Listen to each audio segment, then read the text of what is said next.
Dito naman tayo guys sa ibang area na dito sa area na to. Hindi po natin dito kaanong mga napupuntahan. Kumbaga ayun gabi, kaso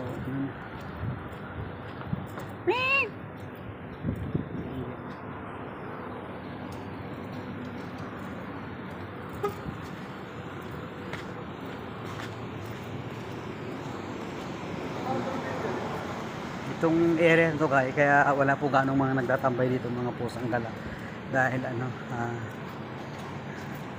wala pong mga ganong mga nagpapakain dito.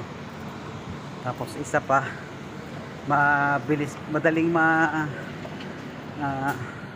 madaling maistorbo po sila dito dahil yung mga tindahan po dito hindi naman po mga ganong kalakihan, maliliit lang po ng mga tindahan, kaya halos dikitan po yung mga pinto, labas pasok yung mga tao.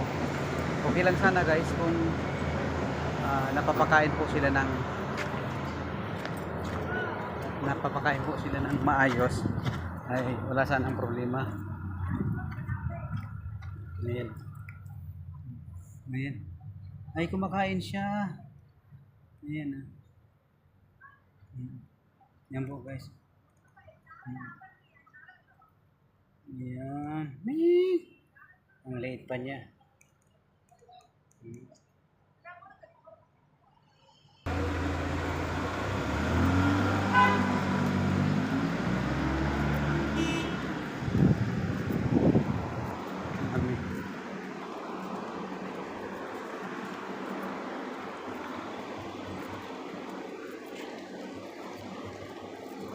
May area dito na meat shop. Tapos yun, isa rin yun, tambayan din po yan ng pusang gala. Dito sa malapit sa meat shop, alam ko po na palagi po dito na may nagtatambay po na pusang gala dahil pinapakain po sila ng mga boy, mga nagtatrabaho po dito sa meat shop, yung mga sobra-sobra pong mga karne na pinagtabasan.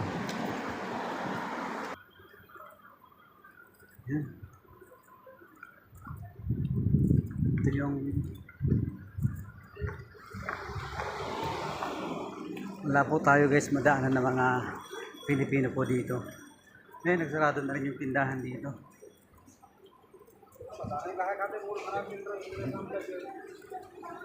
Dati na guys na nag-vlog po dito sa nag-vlog na po ako dito sa area na to.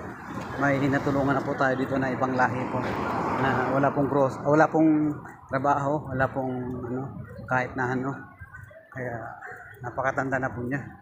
Yun, binigyan po natin ng grocery.